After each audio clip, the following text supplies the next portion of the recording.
Assalamualaikum warahmatullahi wabarakatuh. Sebelumnya izin memperkenalkan diri, nama saya Putri Hakim dengan nomor NIM 2300241 dari Sistem Telekomunikasi Angkatan 2023.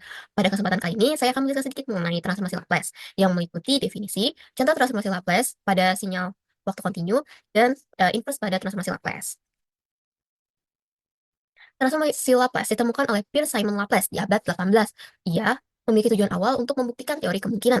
Akan tetapi, semakin dikembangkan, teori ini, transformasi Laplace, mampu mengatasi rekayasa dan kendali. Dalam analisis sinyal dan sistem, banyak permasalahan yang melibatkan persamaan diferensial yang sulit diselesaikan secara langsung. Oleh sebab itu, dengan adanya transformasi Laplace, memungkinkan persamaan diferensial ini dikonversikan ke persamaan aljabar, sehingga mudah untuk dianalisis. Setelah persamaan aljabar ini menemukan solusinya, untuk itu akan dikembalikan ke persamaan diferensial melalui inverse dari transformasi Laplace. Selanjutnya adalah definisi dari transformasi Laplace. Transformasi Laplace merupakan metode transformasi yang mengubah fungsi ft pada domain t yaitu waktu menjadi fungsi fs pada domain x kompleks. Atau secara matematisnya dituliskan dengan xs sama dengan integral 0 sampai t hingga xt e pangkat min st dt. Dengan xs adalah fungsi dari domain Laplace atau domain kompleks, xt adalah fungsi dalam domain waktu, S yang ini adalah variabel kompleks, di mana pangkat min ST merupakan fungsi eksponensial yang membantu merubah fungsi waktu menjadi domain S. Disebut dengan region of convergence atau ROC. ROC dianggap penting karena membantu menentukan apakah transformasi Laplace itu valid, terdefinisi untuk suatu fungsi waktu atau tidak. Nah, misalkan pada suatu fungsi kompleks, integral 0 tak hingga sedemikian sehingga xt, e pangkat min st, dt kurang dari tak hingga, itu menyatakan daerah transformasi Laplace ini dikatakan konvergen ketika nilainya ini tuh berada di suatu ROC atau di regionnya.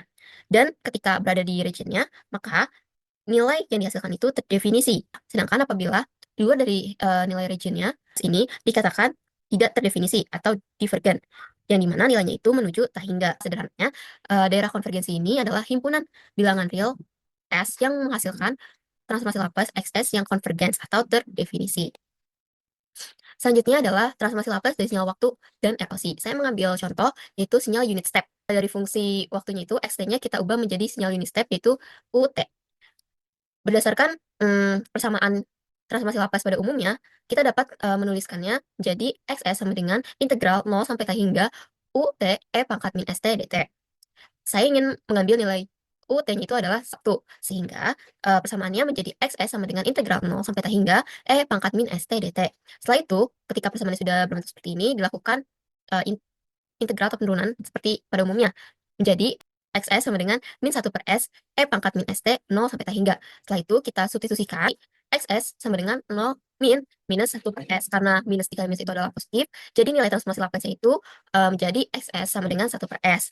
Kemudian kita bisa lihat nih dari sifatnya.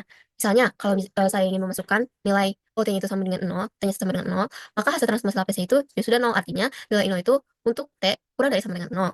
Dan tadi untuk sifat yang kedua sudah dibuktikan. Jika nilai 1 itu terbukti ketika nilai t-nya itu lebih dari sama dengan 1. Sifat yang ketiga itu, transformasi Laplace untuk sinyal unit step ini termasuk pada convergence, karena S positif ini berada di range of convergence. Terakhir adalah inverse transformasi Laplace. Jika transformasi Laplace mengubah fungsi dari domain waktu xt ke domain Laplace xs, maka inverse transformasi Laplace itu mengembalikan fungsi dari domain Laplace xs kembali ke domain waktu xt. Nah, misalnya ada suatu transformasi Laplace, yaitu xs sama dengan 1 per s plus 1 dengan bilangan realnya s lebih dari min 1. Ini serupa pada tabel yang ada di transformasi Laplace dari sinyal waktu kontinu, di mana nilai E pangkat min AT, UT itu akan sama dengan 1 per S plus A, RE atau bilangan real S lebih dari minus A. Di sini dapat kita lihat bahwasannya nilai A itu akan sama dengan 1. Maka kita ubah nih A ini menjadi 1, sehingga bentuk persamaannya menjadi E min T, UT sama dengan 1 per S plus 1, bilangan real S lebih dari minus 1. Maka bentuk dari inverse transformasi Laplace ini menjadi KXT akan sama dengan inverse transformasi Laplace di dalam himpunan 1 per S plus 1, RES lebih dari 1. Akan sama dengan E pangkat min T, UT. Atau secara sederhana dituliskan dengan XT sama dengan inverse transformasi Laplace, himpunan XS sama dengan E pangkat min T, UT. Jika kita melihat contoh pada fungsi transformasi Laplace sinyal unit step ini, di mana XS itu sama dengan 1 per S, inverse transformasi Laplace itu akan sama dengan UT. Kenapa bisa begitu? Karena transformasi Laplace ini memiliki sifat kelinearitasan. Cukup sekian dari saya. Mohon maaf apabila masih banyak sekali kekurangan. Wassalamualaikum warahmatullahi wabarakatuh.